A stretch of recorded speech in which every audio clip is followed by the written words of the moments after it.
Elysium. Light starts hitting the dreamer's eyelids as he slowly wakes up surrounded by greenery. He wakes up and finds himself lying on a large green field, surrounded by beauty and warmth. He stands up and enjoys the colourful view, unlike anything he's ever seen. After walking around in this peaceful place, he sees a woman standing by the field. She seems to be waiting for him. Getting closer, he recognises her. It is actually her. It's the Rose.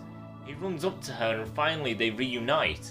The dreamer is overwhelmed as not only can he see her, but he can touch her, feel her scent and communicate with her. It all feels so very real, to the point where he can't believe it's just a dream. Everything seems to be wonderful in this world, just like the dreamer wanted and just like the illusionist promised. They walk into a house on the field, catching up with memories from the past. The conversation slowly turns into a kiss. As they slowly lie down, they get to make love to each other again after 15 years. And it's just as beautiful as the dreamer remembers it. And it still feels all real, like everything he's ever known.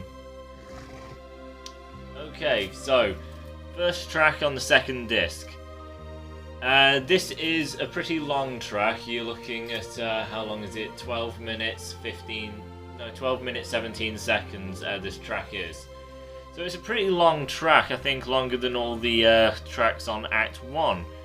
The second disc does actually seem to get a bit more heavier. So the first act is quite slow and melodic, because things are a little kind of sad. As for this one has a lot of happiness to it and passion, and then fear, anger and things. So the second act gets to be a little bit more metal, as people would kind of call it, more the obvious metal.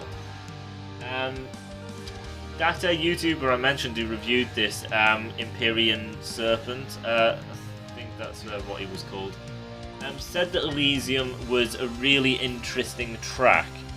And in his comment section, a lot of people also agreed that Elysium is one of them really good and solid tracks.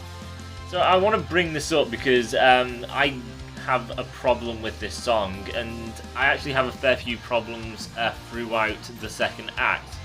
Unlike the first act, this does have some pretty huge flaws.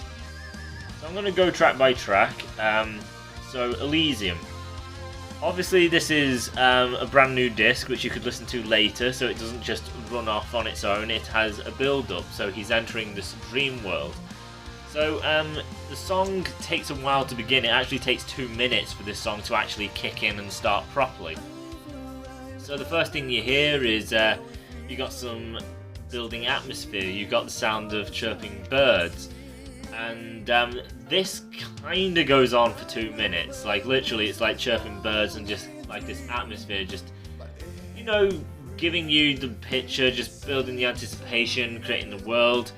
And I can understand that. I can understand that it takes something like 3-4 minutes for the actual verse to kick in, because after the build up and when the band actually gets in at the 2-minute mark, they have their intro play where the guitars come in. And nothing much really goes on, like, lead-wise. The guitarist eventually starts going into more intriguing riffs and does a pinched harmonic at one aspect.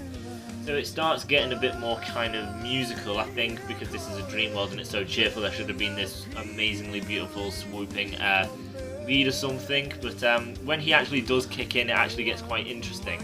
But the fact that you got 2 minutes of that massive drawn-out section of just chirping birds and just atmosphere, and then when the band begins, it is just a solid chunk of not much in the way of anything with great musicianship or interesting melodies or anything. It is just kind of noise that's there, and then the guitarist eventually kind of gives the kind of emotion and the feeling that we're supposed to be getting with something a bit more cheerful. As the previous disc, everything kind of was like minor. This is more kind of major sounding. It just has that more cheerful effect to it. But because it's so drawn out until the song gets in, it's a bit too much. I understand creating the world and everything, but I just think this opening section could have been condensed. The opening with the chirping birds and everything, you could easily have cut a minute out of that at least, if not even shorten it to just 30 bloody seconds, then have the band come in and then do some leads, if not just go a little bit further with that lead. And other than that, that would basically be it. It's too long, and there's not really much going on to really fill such a big chunk of track. So when the actual verse comes in, this is a verse kind of like what you used to get on Act 1. You've basically just got the bass and the keys and the drums. And then the vocalist obviously sounding very clean and clear. He sounds happy because he's in this beautiful place, and obviously the instruments sound happy. So even though the instruments of verses in the first act were mostly like keys and soft guitar and bass and things, it was very, very dark sounding. As for this, has got a brighter sound to it. So even though the structuring and layering of instruments is like the first act, this is different now because it's more cheerful. So some people again will still say, oh, it's still not metal enough, which one review online said that the album isn't metal, because I don't think the guy knows how many variations you can have to metal. Metal is so vast, where you can have rap in it, electronic music, synths, opera, classical, blues, jazz.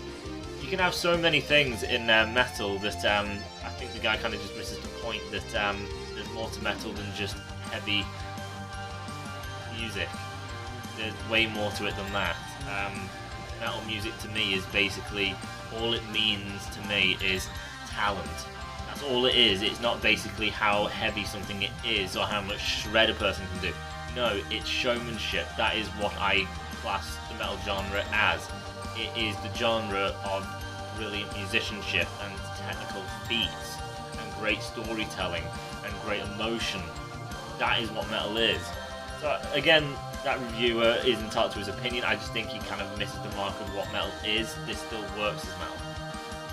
And getting into it, the verse, he is singing about how he's in these fields and everything, and everything's quite cheerful.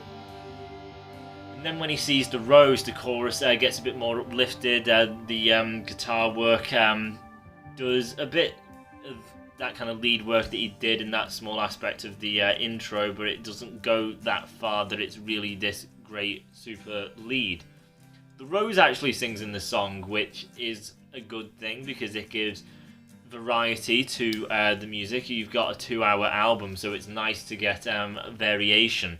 Even though this vocalist has a lot of variation to his singing style, he's not really going to be able to portray something that a woman could possibly portray. His voice isn't going to do that because of the way his vocal cords are, the Adam's apple, everything. He's not built to do it. It is an impossibility. So getting the rose in, obviously, it helps give variety. It's nice to hear a woman from then on. She sounds very nice and pleasant. It also really adds to the story because we can actually hear the rose singing. So we hear the rose. If it was the male doing both protagonists, it would not connect you as much. It wouldn't feel like as much of a lived-in world because it's the man speaking for the rose as well. So this definitely makes the world more alive, the fact that the rose is a character that is speaking. So it's super effective from a story point of view, as well as giving variety to the album and just showing more singing styles and tones. The male and female both sing together, united, so they're harmonised. It works quite well. It goes into the first solo, which has melody to it, but then it has some technical aspects because it's cheerful. It's like excitement. So it's melodic because it's beautiful that these two have met, and it's got technical aspects, which is obviously that kind of thrill. So again, the solo conveying the emotions between these two people, the excitement, the thrill, the love for each other. It's a good solo. It's got some great length to it with just good melodies and technical aspects. As I said, it's the first solo. There is a second solo to this track. and that second solo kind of makes this solo crap. And it's a fantastic solo, this first solo. That is how good the second solo is when I get to it. So after this solo, there's a bit of just like extended play of music, not much. You got some leads from keys, and then it goes back and forth from the guitar to the keys, so they kind of duel together, which is nice. Then you get your storytelling, so the dreamer actually speaking, so it's not singing anymore, it's actually spoken. Him talking to the rose, and then the rose also talking back. This is again where one of the big problems is. Now, the reviewer I listened to probably sees this as a big thing, because he said that Elysium is a very emotional song. And it is supposed to be, because now the dreamer is talking about how much he's missed the rose, how much he loves her, and he's so sorry because he feels guilty for killing her, because if they didn't fight, she would have gone out into the rain and got hit by that car. She would have been more aware of her surroundings instead of, caught up in the argument they had. And then the rose is saying how he has nothing to be sorry for and things. So again, I've kind of grasped it, but the mixing of these people is done very poorly. The male, the dreamer, he's the easiest to hear. The rose is mixed atrociously. They put so many effects into her that it is unbelievably difficult, because her voice has this huge breathiness to it. So it's not just she speaks and everything's articulate. There is a huge tone to it. So it's hi, how are you? So it's like that really big breath, and it just lingers throughout everything she's saying, and it destroys it. It really does. Because it makes it so hard to really articulate what she's saying, because everything is so floaty in her speak, and they keep layering it. So she says one thing, there's an effect with the kind of echo and breathiness there. Then she'll say something again, but it's somewhere else in the mix, and then it's laid on top of each other, and then the man, when he speaks, it's just clear. It's still low in the mix, you still have to concentrate to hear the man, but then the rose, you're seriously concentrating to actually hear what she is actually saying, and they're talking about something. They're talking about their love and what they feel together. Then the really difficult bit, which is the parts I really kind of miss on, is where the second guitar solo comes in. So she's saying, you've been a constant in my mind, I'll always be with you. And then as she says something like this, I'll always be with you, you get the guitar going, dun dun, and they're still speaking, so they haven't actually finished. So they're just going on about, I love you so much, I love you, and then the guitar's going, down, down, down, down, down. It's not in between the gaps. The guitar solo is right slapped on top, and it is got the lead working. So whenever a solo happens, the volume is increased, so it stands above everyone else, and that is no different here. And then the mix of the people speaking, the dreamer and the rose, hasn't been increased to kind of work with the solo coming in. It stays in that still extremely low and concentrating. Now it's bloody impossible to have a clue what they're saying, because it's so low in the mix. The rose has so many stupid effects on her that it makes it even harder. Now I've got a guitar that's going down, down, and it's so messy, because this guitar stuff is incredible, but I'm also trying to hear what these two are saying. Now, in the beginning, when I gave the breakdown of what this song entails, I said they go to a place and they make love for the first time. I don't get that in this album. I have not heard that they had sex. There's nothing in this song. It may be one of the points when they're speaking where they say, make love to me, or something to get that across. But in the album, it's not there. It isn't. It's not in the lyrics, in the lyric book. It's not in the spoken part from what I hear. And that is why it's so bad. If they've missed it out, then that is terrible, because obviously the story's missing a chunk that they haven't actually put into the album. And then if it is there, the mix is so bad that we've missed a big plot point. Them having sex is actually a big part in the story, because we come back to it later.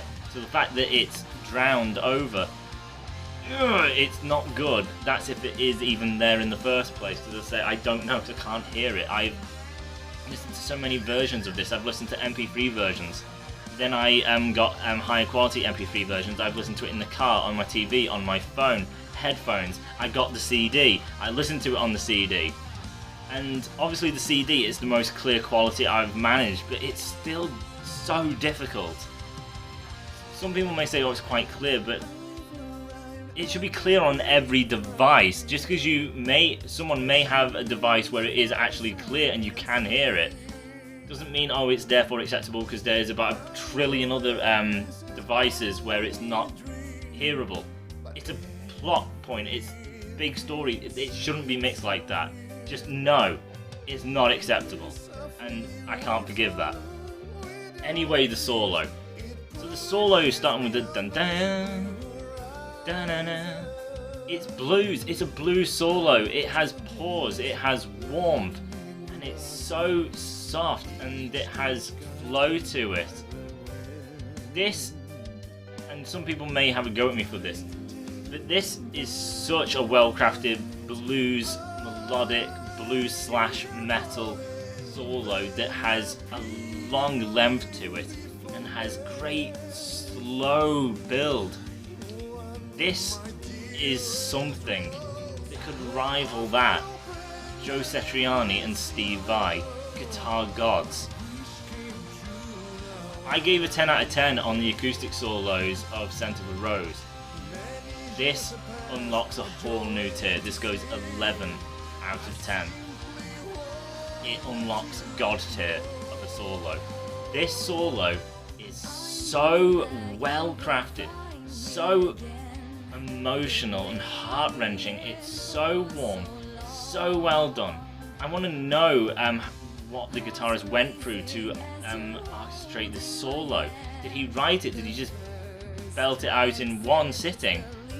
I want to know what his thought process was, because this seems like something that was really crafted over a long period of time, something really thought about, because it is so well crafted. And again, it has build, it has some flourishes near the end as things build and they rise. It is God tier level. Something like Joe Satriani Crying or Steve Vai, For the Love of God. The amount of melody and perfection, it rivals people like that. I'm not saying this guitarist is like that. No, it's just this one solo. It's up there. So, let's get into the next track, seeing that this track I had a fair bit to say with the kind of parts and everything, but it does have them special moments. So although Empyrean, I think, likes the spoken part and says he feels a lot, I can't bloody hear it myself. And I've definitely tried on multiple devices. Them two solos, the first one was good, but compared to that second one, holy crap, does it really kind of blow that other one out of the water. It is great. And then obviously the intro, it's way too long. It's just too long. And for an album of this size, it could have easily broken it down, seriously. So let's get into the next track now. An Ancient Tale. It's time to travel back in time once again, even further this time around to the year 1922.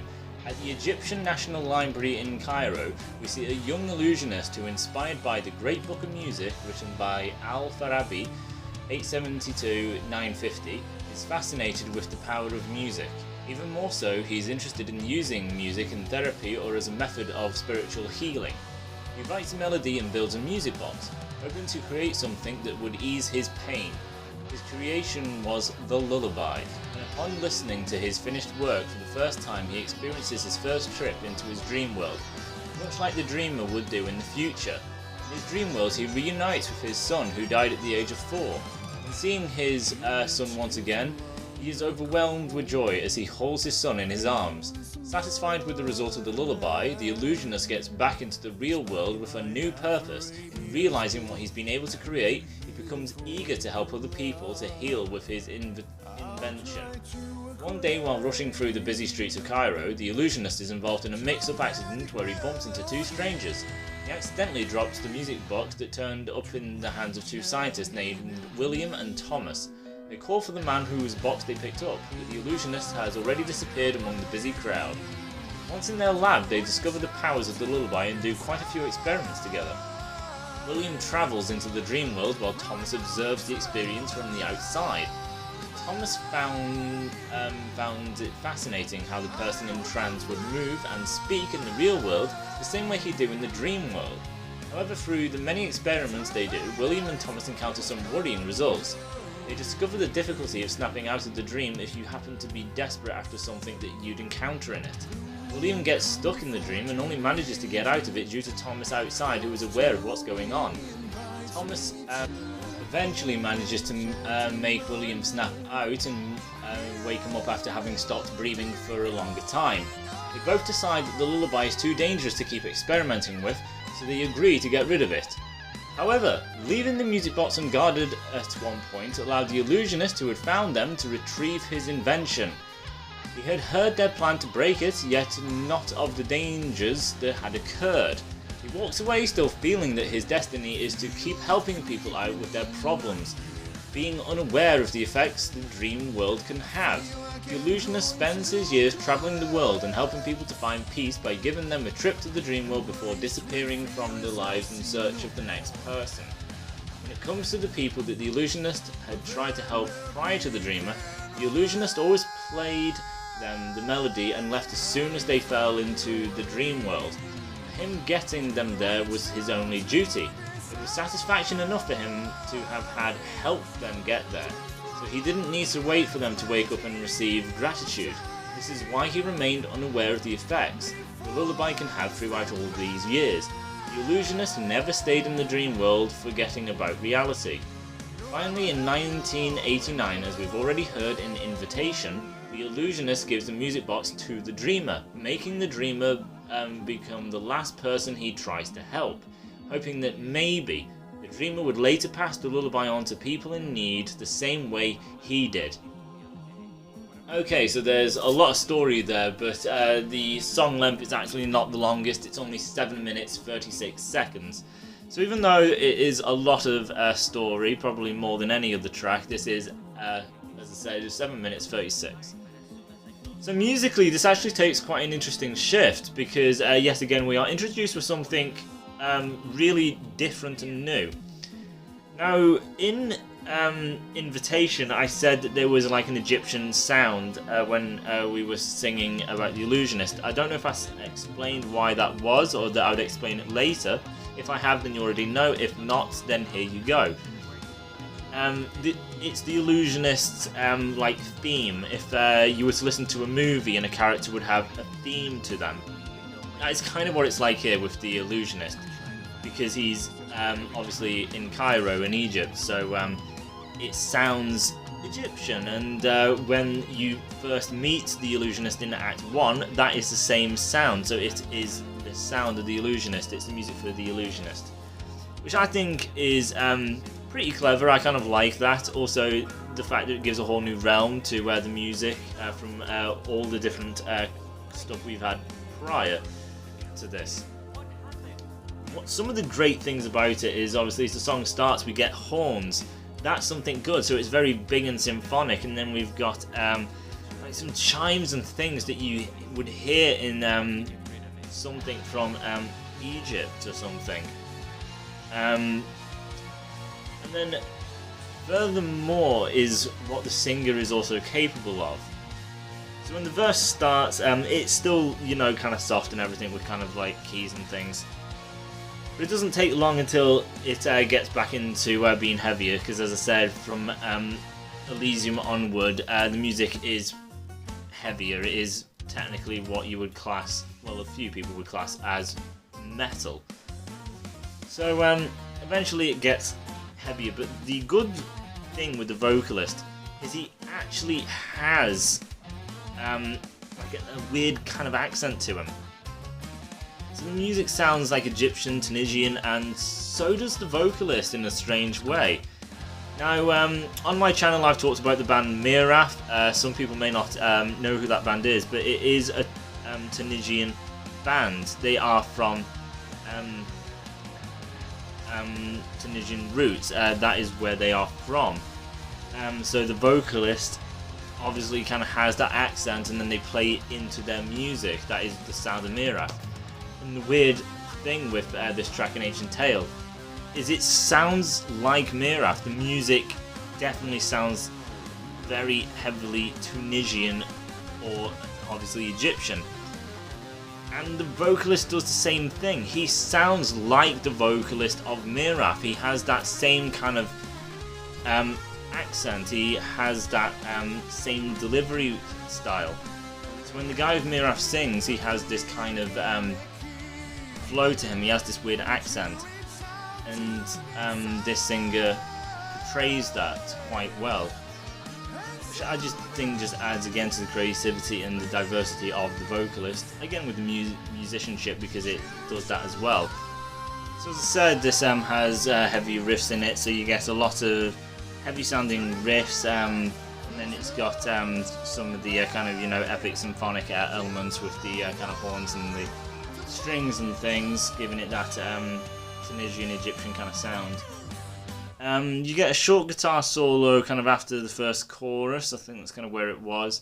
It's short, there's not really much to it. There's a key solo later on, which is like the proper solo of the song.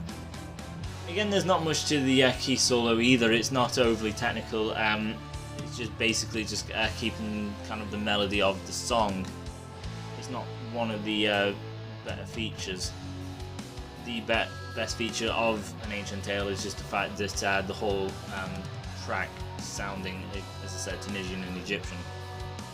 But yeah, again, I have a big issue with this track. Lyrically, I can understand what is being said, but again, it comes to a spoken part, which is between the two scientists, William and Thomas. They are spoken, not sung about. So, them finding the music box, doing the experiments, and also saying what happens and all the cons of the music box is all spoken. And then the losing of the music box, again spoken. It only picks up again when the illusionist picks it up, and then we go back to singing. So all of that section is spoken. And like the previous track, Elysium, it's very hard, but this goes a step further and makes it damn near impossible to hear. I don't understand the mixing. It is like a whisper in the track. If you're not even concentrating and this is just background music, you could go the entire chunk and you may not even know that there is actually anyone speaking. It is that damn quiet. And it's kind of appalling, really, because obviously it's a big chunk of speaking, and musically there's not much going on. They try and quiet it down so you can hear them, but again they've mixed them so low, I don't even know why you're going to bother in the first place, because you've already made it impossible. You may as well just do something interesting, because we're not going to hear anyway. And then other issues, it's just the fact that it's so long. If I could hear it, it wouldn't matter, because then I can hear the story. But the fact that I can't actually hear it, it's a big chunk of story, so there's not much story you're getting, and there's not much musicianship you're getting either. So you've got another big chunk of section which isn't working, because you can't hear the story, and then the music is not doing much because there's story being told, but you can't hear the story. So it's just a circle of just things just not working, which is a darn shame. And the big shame is, again, this is something vital. It is telling us the cons of what the music box does. That what our dreamer is doing at the moment with the rose, and what he's doing outside of the dream world, he isn't asleep. He is actually moving and speaking and interacting. That is told in this section, but because we can't hear it, it is only talk through what I've just read to you. That's the only way I know it. You're not going to get it.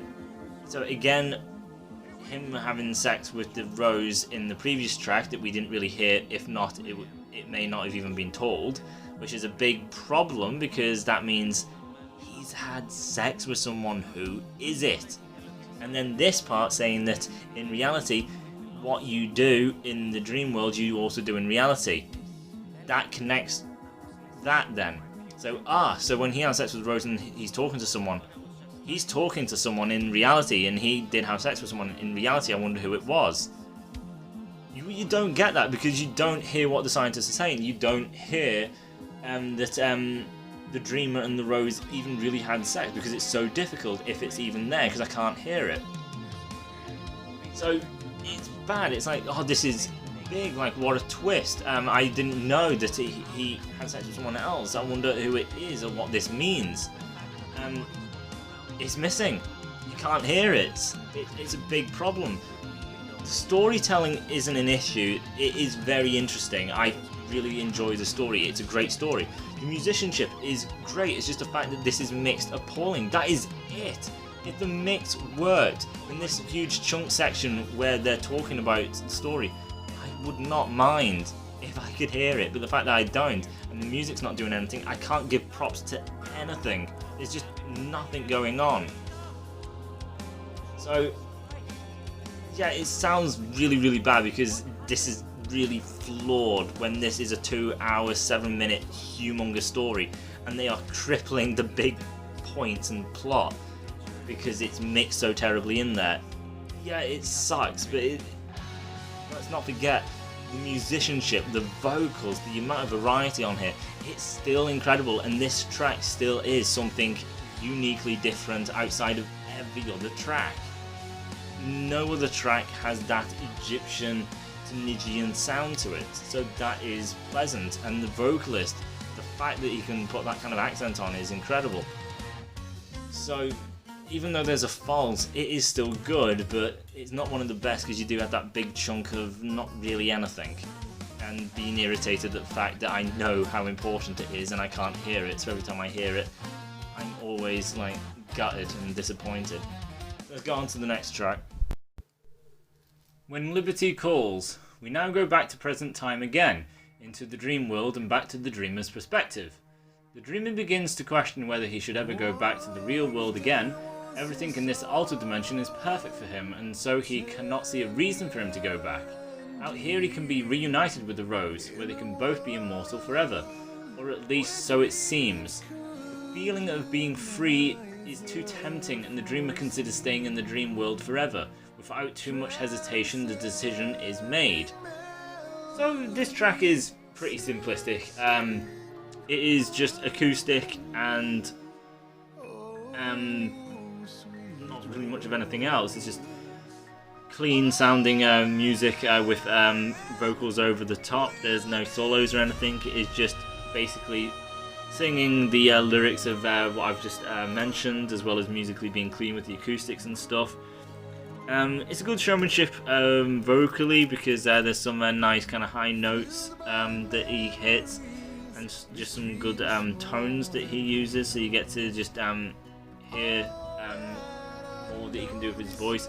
Although he has done it throughout the album already, it's just this is a bit more condensed, so there's a fair bit of high notes in here. It's just 2 minutes 23 seconds, and yeah, that's pretty much everything. Just 2 minutes 23 seconds. It's soft, it's just getting the point across that he's choosing to be in the dream world. There's some high notes with the vocalist, you got some acoustic, and other than that, no great leads or guitar solo. It's just basically just getting a message across, and then we get into our next track. Disconnection. So now the dreamer has just made his decision to not go back to his ordinary world. This choice leads to a disconnection from the ordinary world, which brings his soul to separate from his body, leaving the physical body lifeless. The dreamer suddenly collapses on the floor. The Lily, who's with him in the real world, calls 911 to get help, while the dreamer's body falls into a coma-like state. Meanwhile, consequences are emerging in the altered dimension as well. All the grass in nature suddenly starts to die. The light turns darker and the dreamer feels weaker. While all this occurs, the Rose is also starting to fade away, making the dreamer unable to touch her or communicate with her. What we learn here is that the dream world that the lullaby creates is dependent on reality. When a person is in the dream world, his real physical self does the same or similar actions as the dream world. So what the dreamer doesn't know is that while spending time with the rose in the dream world, he was actually doing the same thing with the lily in the real physical world.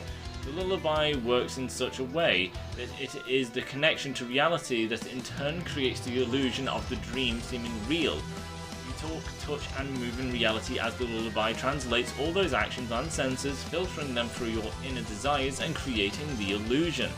Since the dreamer abandoned his connection to reality, he can no longer feel the lily's touch, hence the rose transforming to a kind of ghost. Because this is what created the illusion of realism when touching the rose in the dream world. So this track is 7 minutes 17 seconds long.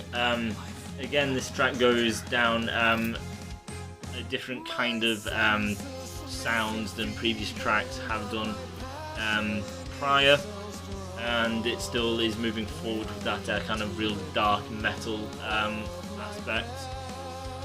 So there's a lot of kind of synths to this track. So as the track starts off, it actually is the sound of the lullaby playing that was the last track of Act 1. So we hear that to begin with. And then when the band actually comes in, it's just belting out a power chord with the guitars just sounding brutal and menacing with a lot of really dark synths and everything. So it sounds quite dark and menacing.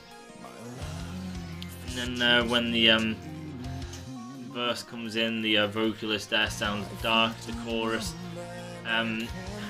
is where the kind of melody is, but it's a little kind of depressing and still sounds quite dark.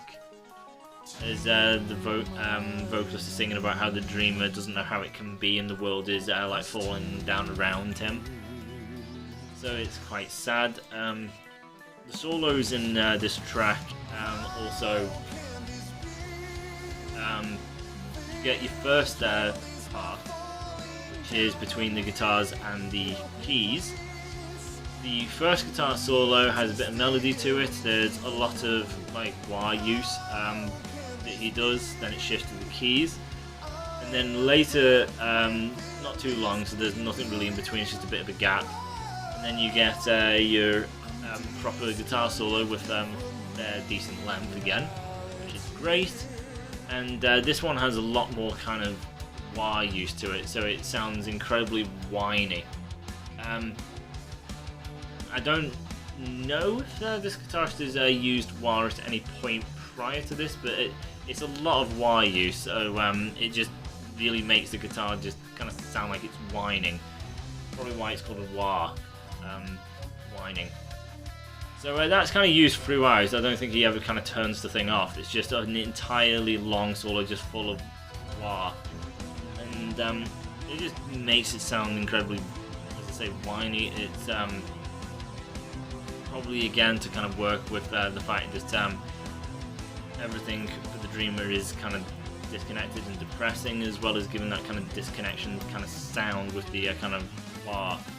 Everything's not tight or anything, it's got this big kind of lingering sound to it. The solo again is played quite well. It's a little kind of frantic. It's not got any kind of nice melody to it because it wouldn't fit for that in the kind of emotion of what the songs are going for. So it's quite frantic and a little kind of sharp in its delivery, so it goes off in one place and then it kind of sharply shifts into its next little bit. So there's a lot of franticness, some technical aspects and everything. And again, it's a fairly long solo. It's different to the others we've got because of that wah pedal. So again, more variation along with the synths that are throughout this song. So yeah, good track vocally. The synths adding something brand new. The solo again, great solo, great length to it. The wah pedal giving something new and different. As far as the story that I said, when it comes to the actual lyrics, I don't think the lyrics ever actually say that the lily is there and his body falls to the floor and the lily calls 911, because the whole thing is told from the dreamer's perspective, so the dreamer doesn't have a clue that the lily's even there. I don't even think that lyrically the dreamer makes the connection that the lily is the rose in the real world. I mean, that the rose is Lily in the real world. I don't think that is in the story of the album. It's just here in the thing I'm reading. So again, it's not important, but it's like, why haven't you made the story deeper? All you really needed is just between the kind of chorus of the world falling apart and everything. You could have again just had the sound of the sirens, which you've had in the first act, as well as the Lily just saying, "Oh God, please no," and that's all you need. Just "Oh God, no," and then the sound of sirens. That is it. You don't need a huge chunk to really get across the message that the Lily's there and has seen the Dreamer and has called ambulances to come and take him obviously to the hospital. That's all it really needed, but that's not there, so that's not really got across in the album, as well as the Dreamer making this realization. All I think lyrically he manages to do is he just realizes that the world is kind of falling apart, and that is it, and he doesn't seem to really understand why. And I think lyrically that's about it. I've only read through the lyrics once, but I don't think he makes the connection. But again, when it comes to story, I don't think he really has to. He just knows that the world's falling apart, and in the next track he is then when he kind of realizes that he is probably dying and this world is just not good anymore, it's not working, and he's given up what could have been a good life with the Lily. So it's like you don't need him to make that connection technically, because he does figure out this world isn't good enough. I've wasted what I could have had with the Lily. This world isn't real, it's fake. This is not the rose. He makes that connection later, so for him to kind of make the connection of, oh, it's a disconnection, what I'm doing here, it's with Lily, that's not exactly needed. It is said here, so that's what they say the story is, but I'm just saying I don't think that is actually the story of in the album, as well as the Lily calling 911 and taking them to the hospital. You don't hear anything like that. The Dreamer doesn't go, I'm in the dream world, everything's fallen down, no, and apparently I also know that the Lily's phoning the police because I'm there watching her. No, he doesn't know, so that's not there. So this is weird that this is what the story's down as, but technically that's not even in the story, so again, not overly needed. I do think that it would have been nice just to know that he did get to the hospital, because it's only like the second to last track that you realise he's in hospital. So again, just short, oh God, no, spoken part from the Lily, and then sound sirens. That's all you needed. And that would have given it a bit more life and added to the story a bit, which you wanted because it's written, so you should have added it like that. So let's get to the next track now. Dark Dimension. The Dreamer realises that things are still changing for the worse. Nothing is quite as beautiful as it was before. He notices that he cannot touch the rose anymore, but he doesn't yet understand the reason why. This makes him panic, bringing him to desperate attempts in saving her from fading away, with no results. She's drowning in the mist, becoming one with it. He's starting to get the picture of what happened and feels remorse about disconnecting from reality. Everything he wants to do now is to wake up from this nightmare. This illusion created by the corrupted lullaby. During the panic, he screams out for the Lily. He realises that he needs to get back to reality somehow, escaping this nightmare he's living, and eventually save his life. So that's quite short and basic, yet the track is actually 12 minutes 38 seconds. You kind of think, well, where does that all go for such a short kind of segment that I've just spoken? Well, this is where still some problems lie in this second act, unfortunately. I definitely prefer the first act, so I'm just putting that out there. So, technically, I actually do really like this track. The song never repeats itself, the song just keeps regressing. It never seems to go over the same chorus or verse, it just keeps going. Which can be quite tricky to remember, because it's not really memorable or easy. It's a very complex song, because everything is just constantly new. But I like that in a way. What I don't like is how drawn out some of these segments are. So take the intro. I do like the intro, but I also kind of don't like it as well. The song starts with acoustic, and then all of a sudden you just get this really sharp guitar lead with all sorts of like aggressive bends and maybe a whammy and wah pedal. It's just really like aggressive and sharp and whiny, just these leads, and I really like the sound of it. Again, the kind of acoustic, just like everything's so dreamy, but then the sharpness, just like this is what the dream world is kind of now. It's the soft kind of emptiness of the acoustic with the kind of sharp, aggressive nature of just how everything's fallen apart and destroyed. So I kind of like the idea of what the music's going for with that. It's just the fact that the music keeps going. It takes something like the 3-minute mark for the actual verse to begin. So you get that nice part of the intro. I'm like, oh, that's nice. And then you get massive segments of, okay, the song's gonna start at some point. And then you get a really nice lead from the keys. It's not really a lead, it's in the foreground, so it's taking the forefront. And it sounds very nice, and it's like, I like that. Then again, there's a big chunk of there's nothing, so it's like throughout this intro you get segments which are really nice, but then a lot of segments of not much. So you kind of think, can we take the not much out and then just put together all the good segments? If not, just no matter what, just shorten it at least, because it really does kind of drag.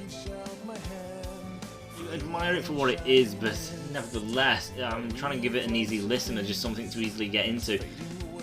It's just too much. It's too long. So I do appreciate the music which is there, and because everything is good. It's just the way it's been put down. It's a big chunk of not really much. All the riffs are fine, but it's a lot of riffs, and it doesn't do enough to really be that invested, really. Which is a shame. As I say, it is a good intro. It's too long again. And then the song again is going with the kind of metal aspect, so it's still got some really heavy gain, aggressive riffs and stuff.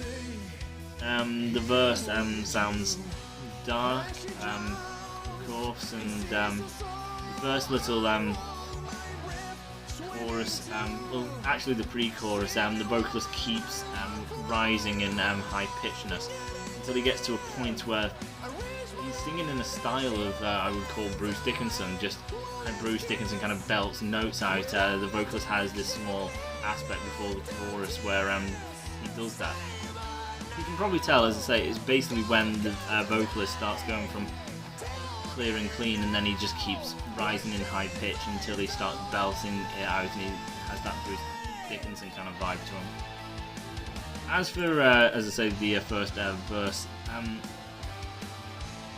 it's actually acoustic, and then the singer and the acoustic has this real kind of nice groove to it. I really like the flow of it, actually. Which is why this track, again, is one of the better tracks, if not my personal favourite. It's hard to say because Elysium has great aspects to it, but bad, and then Corruption has good aspects. They all have good aspects, but Dark Dimension, even though it's definitely not the best solos, I do like some flow of this. It's hard because there is bad in each song, but great stuff in each song as well, so it's quite hard to say what the best is. This verse, as I say, it has this great flow to it, and I really like how they do it. The actual chorus, which they only do once, where he says Dark Dimension, is done so brilliantly. I really like the chorus for this track. The one time it's used, at least, which is a darn shame because I really like it. I would actually like to hear it for a second time, which is weird. But it's so well done. Again, just as the verse, it's just the way the instruments and the voice kind of unify together. It's got this great unison flow to it, and it's really quite something. Going on about that solo, it kind of has a build to it, but again, they do it too much. So it starts with the guitar lead, which it's like, okay, this is interesting, this is going to build into something. Then it shifts to the keys, which are then doing a lead. It's a repetitive lead, but it's like, okay, so it's introducing the solo, which technically it is. But then after that, you just get a lot of kind of riff. It's like, so kind of got the build-up anticipation, now I've just got riffs to take me into where the solo is. And then it goes on and on and on for a long period of time. It seems to kind of destroy the point of the lead of the guitar and the keys, because they kind of destroy what that is supposed to be doing when they put a big chunk of something in between it. When I think them two leads are supposed to anticipate and build into what the solo is. Again, I understand kind of building anticipation, I get that, and this is a world that they are building through the music and the vocals. So music is supposed to build the world and make it feel lived in. I get that, but I do think that they are overdoing it. We've had the world in Act 1, we've had the world in all the previous track, we've had the world in the verses and chorus already. It's too much. It seriously, I really don't think it's needed. But when it gets to the solo, it starts again in a really good way. It starts blues, but unlike the second solo of Elysium, from then it actually really just goes pretty technical. So I like the fact that it starts blues and gives you the good melody instead of it just all being technical. So I do like that he does that. And then coming out of that, it's just really fast. It's not got a lot of gain to it. It's not really aggressive. It's quite clean and very sharply delivered.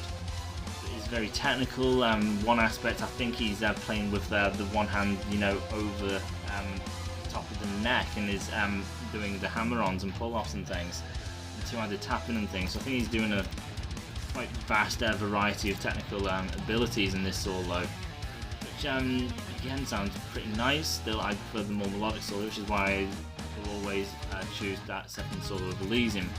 It's still a pretty good solo, and again a great song because everything keeps shifting, and the kind of unison of the music and vocals, the verse and the chorus works really well. The intro has great aspects to it, but there's too much, and then the solo is really good with some great technical aspects and good length to it. So again, the track is perfectly fine. Also, when it comes to you start to get the picture from the story I just explained, and it doesn't connect with the previous track when it's like, oh, he understands, but in Dark Dimension it's you're starting to get the picture of what's happening. So again, he gets that in this track, not the previous track, but the previous track, the description said that he was understanding, but no. So that's that track. Let's get into the next one, The Dreamer's Escape. The Dreamer's Escape. In the beginning of the song, we can hear the illusionist whispering a line about learning from your dreams. That is what the lullaby has to offer, but it's important to be careful and not to get stuck in there, because it can be addicting like any other drug. In this chapter, the dreamer is trying to wake up from the dream. He imagines himself being in the same position he left when he entered the world and heard the lullaby for the first time. What he doesn't know is in the meanwhile, the Lily and doctors are trying to do everything to wake him up from his condition. The dreamer runs in search of a glimpse of light while panicking and not knowing where to go. On the outside, his body is getting weaker, bringing the dreamer closer to death. Eventually, the dreamer sees a white light, the tunnel leading to an afterlife. While running towards it, the rose makes an appearance in the light. She tells him about the lullaby experience being nothing but an illusion of how he wanted things to be. The dreamer understands that the rose in the dream was never really her. She also tells him to stop, to not enter the light that she's in. He would be drowning more deeply into the dream while dying in the ordinary world and meeting complete darkness, being trapped forever. tells the dreamer that it is not his fault that she passed away and that he is to stop feeling remorse about it. He must keep living his life, looking towards the future, not being afraid to fall in love again. Basically, in this scene, the rose is a representation of realizations the dreamer has had deep down inside for a long time when trying to live a normal life again, but he never really managed to accept these lessons as truth. At last he hears the rose and the lily saying, "Wake up," making the dreamer break free from the dream. So this is the big epic right here. This is 18 minutes and 19 seconds. It's a very long track, and because of that, it's big. There's a lot in this track, which should mean that it's like one of the best because you've got so much to it. There's all sorts of musicianships and leads, and you've got a lot of different things in here. Again, it kind of has its issues. So as the story explained, you have the illusionist at the beginning of the track saying something in a very creepy way, and then the riff comes in. It is very, very aggressive, and then the verse kicks in, and the vocalist, and it's a bit more tame than the intro because the intro is going incredibly heavy. And as far as the track goes, it is very, very, very heavy. It has its melodic aspects. You do hear the lily at one point talking with the doctor about the condition of the dreamer, and again, because it's taught, it also means that it is very hard to hear. You can hear if you really, really concentrate, but you really have to concentrate, and even still, you're not going to get everything. It is so badly mixed in there. The last thing you hear, you do actually hear, which is the lily saying, "Wake up, wake up." So again, because you can kind of hear what they're saying he's in a coma-like state. It's like he's having a nightmare. Stay with him, he may be able to hear you or something. That part always kind of escapes me. He definitely says stay with him, but I get why, because I can't hear why ever. And then it's basically wake up, and a bit more. So I do hear it. It's just you really have to be listening. You can't be doing anything else. You just have to concentrate. So there's that. So again, it's nice to get the bit of story.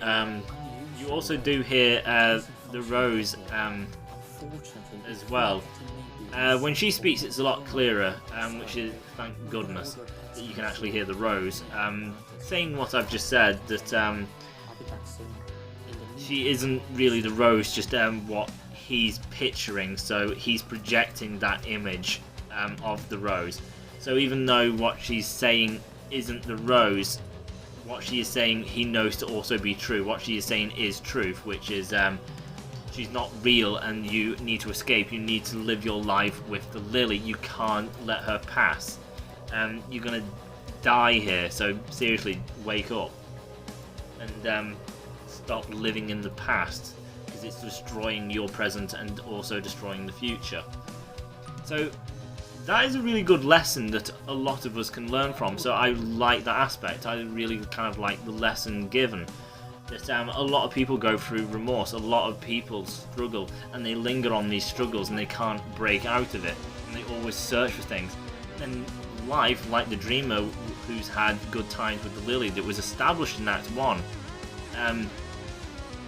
he's just let it all pass him by. If he stopped moping in his own self-pity and got over it, he would have had all them days in a more bliss-like attitude. It would have been a lot better.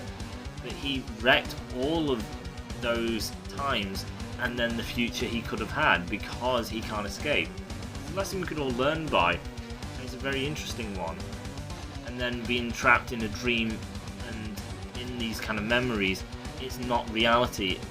You can't go back to it. It's a very interesting take on it. So from a story standpoint, this is one of the bigger kind of things. But the issues again, the story with not the story, the spoken part with the Doctor and the Lily, quite difficult. That's a bit of a negative. I do grasp the majority, but it would be better if it was more mixed. I cannot give them credit for it. It's poorly mixed. It's very heavy. I would like there to have probably been a bit more melody to it. It's very heavy, it's very dark, and it goes on for 18 minutes. So it would have been nice to have something a bit more open. It does near the end, but as I say, it's such a long song. You go through a lot of the heavy, dark, mopey sounds until the rose starts speaking, then everything gets a little brighter. The album again does the thing where there is a lot of empty space. So when you actually look at the lyrics, there actually isn't a lot. There is maybe even more lyrics than in previous tracks. So 18 minutes, what do they fill the gap with? Nothing. Nothing really. There's so many like leads, but they're not actual leads. So it's basically just you get just interludes and that is it, or just riffs, and they go on for minute on ends. And you keep thinking, is this a solo? Is this a solo? No, it comes across like solos, but it never actually is, which is a little disappointing. So for actual solos, you get 2 or 3. But there is a lot of times where it seems that it's trying to go into one at least like 10 times. And out of them 10 you get 2, maybe 3. And when the solos kind of come in, it's like you've got so many big sections that no matter how good the solo is, it's not bad, it's a perfectly fine solo. It's just the fact that you're kind of drained because you've got so many open aspects of nothing's happening, and you disconnect because of that reason, because you're pulled out, you're not invested because nothing interesting has been happening, there's no great story, so I'm not listening to story, I'm not listening to great musicianship going on, it's just massive chunks of emptiness. And that's the shame. From a story standpoint, this is the big message, this is a thing that we could all learn from, which is good. There is a lot of variety, the spoken stuff with the Lily and the Doctors, the Rose sings as speaks.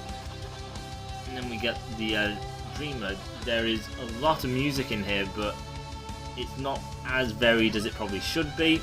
There's a lot of emptiness, gaps. This song shouldn't be this long, it should be condensed by about half, really. Half of this song needs took out. Seriously, that's the way it has to be. There's so much emptiness that's not doing anything, and because of it, it's therefore a drag, which is really unfortunate because all the stuff which is meant to be there is good. So it's a darn shame, really. And then, as I say, some faults in a small section of poor mixing. So let's get on to the final track. Let's try and get this thing wrapped up. Leaves of Fall. After the dreamer's realization of what was going on and he manages to wake up. He finally breaks free of the lullaby's curse. He gains consciousness in a hospital bed with Lily sitting next to him. He realizes, however, that he is unable to move.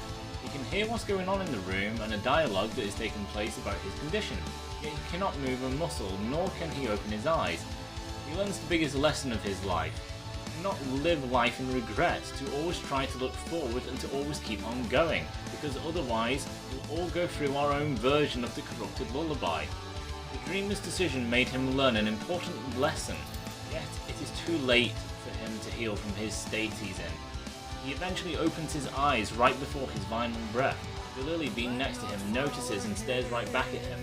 With his last strength, he tells the Lily that he doesn't have much time left. He tells her to move on and to not allow her memory of him to keep her from living her life, the way she has spent a long time already, hoping to finally win the dreamer's heart. Through this, he may rescue her from eventually ending up in his same position as he did. Once he is gone out of her life, the dreamer then passes away on an autumn day just like the Rose did 15 years ago. At the end of the song, as a hidden track, we hear the Lily having a conversation with her future son while putting him to bed. This event is taking place 8 years after the dreamer passed away. The Lily's son is around 7 years old. He asks his mom about his father and if it's true that his father is in heaven. The Lily, caught by surprise, replies that she doesn't know. The Lily's son then asks whether or not he will meet Daddy in heaven, to which the Lily replies that there may be other ways to meet him. This final scene of the story reveals that the Lily son is also the son of the Dreamer. He impregnated the Lily during the scene that takes place in Elysium, where he makes love to the Rose in the dream world, but to the Lily in reality. After the Dreamer's passing, the Lily apparently also found the lullaby in his home. Instinctively, she had listened to it, finding out about its secrets and powers. While the Lily had experienced her own dream world, she had quickly figured many things out. She understood that what the Dreamer went through must have had to do with the powers of this melody. In realizing this and making the connection to what happened to him, she learns to never get addicted to the dream world. During the upcoming years, she realized that the lullaby can be used safely if one has the right mindset when entering and preferably with supervision. Because of her son's big dream of meeting her father, the Lily has been keeping the box till one day, maybe allowing him a safe trip into the other world. Thus, the story of the corrupted lullaby goes on.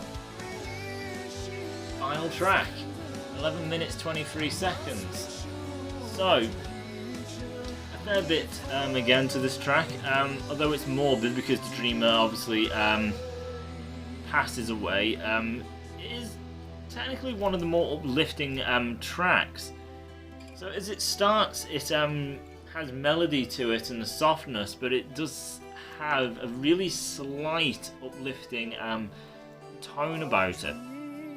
There's some leads, not like the leads you got on the first track, Empty Days, or anything like that. It's just in a similar place of the mix. It's just the guitars are just doing some more interesting kind of interludes for the intro until the verse kicks in. When the verse kicks in, you get a lot of keys and everything, but it sounds brighter than usual. And that kind of goes on for a fair while. It actually takes a long time for the chorus to actually kick in. So it's just a lot of keys and the Dreamer just singing about not really being able to open his eyes or anything, and he's kind of coming slowly out of the dream world.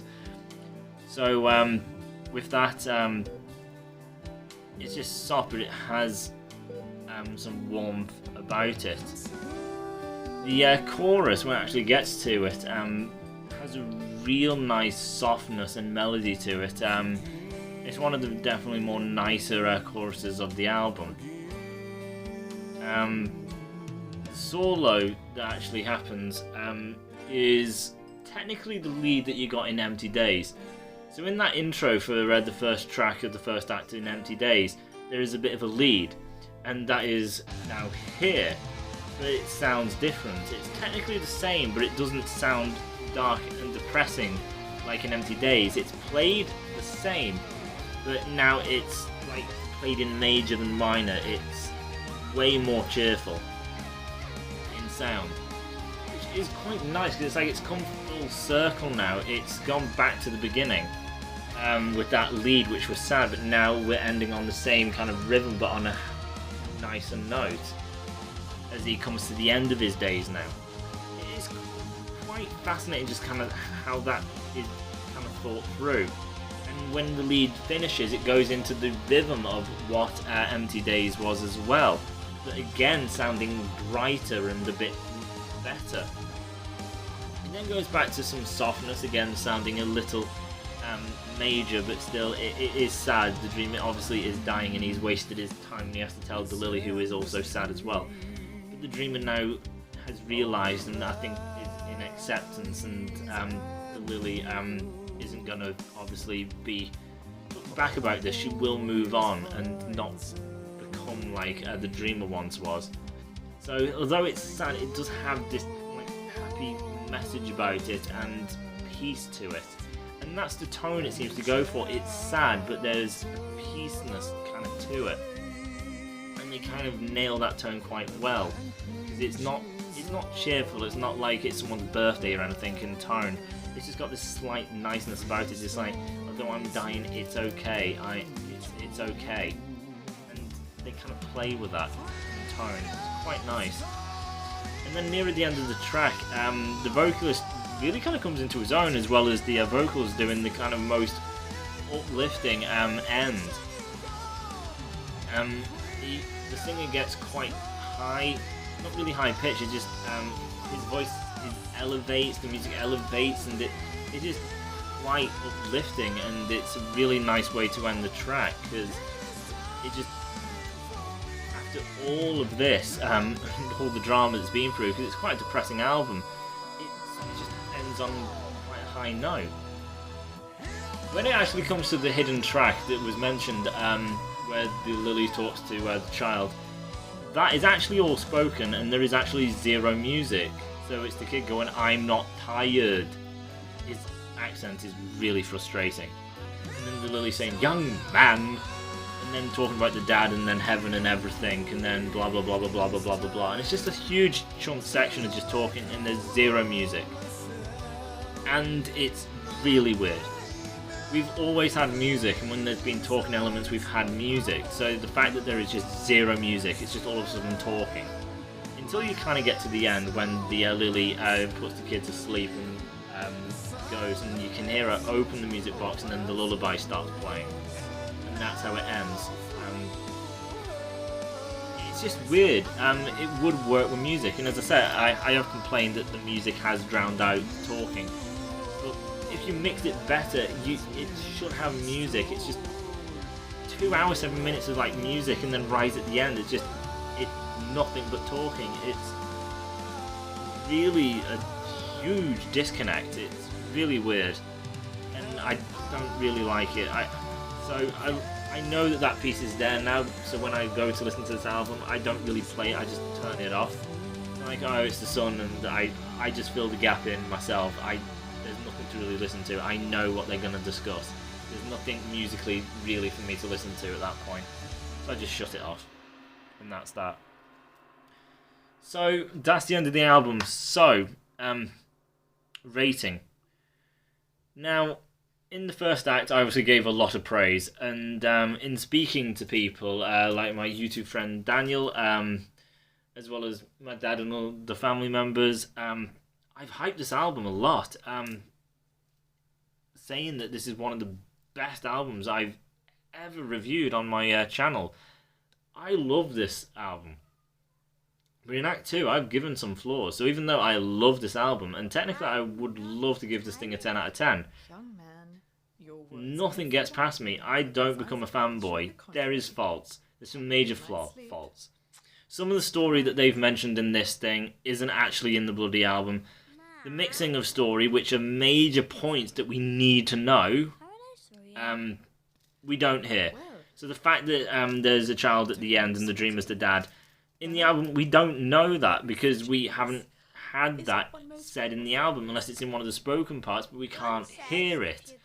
So it's a little weird, like, when did this happen? Was this before he entered the dream world, because he did meet the Lily? Did he just try and sleep with her just to see if there was something, but there wasn't, and maybe that was it? It's just open up to too many interpretations of, well, do we just fill the gap when no, it's there, but we don't know where it is because we don't hear it, obviously.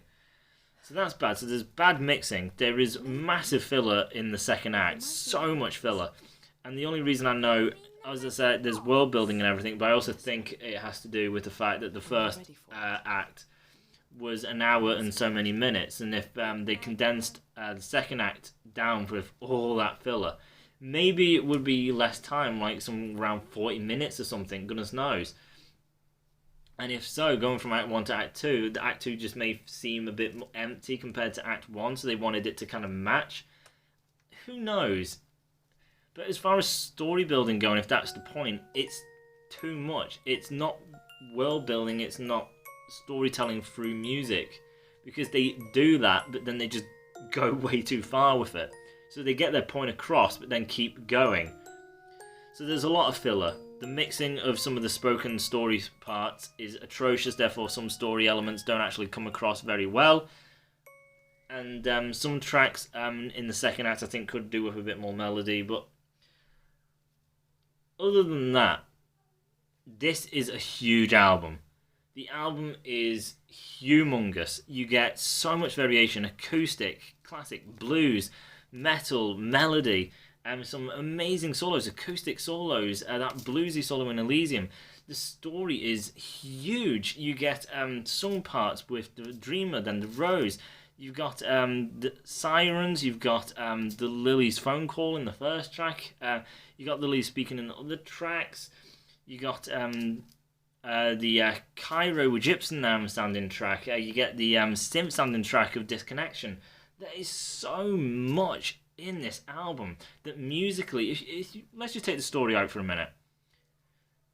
Vocally, this is such a diverse album for one vocalist who has so much range and can put an accent on for that Cairo song of A Distant Tale, whatever it was. That's great. The solos are incredible, and some of them go beyond to absolute god tier type of solos. The amount of variation, the song structures as well, and layering, how some songs don't repeat itself, some songs are simple and nice and just really nice and easy to listen to, and then others are super complex.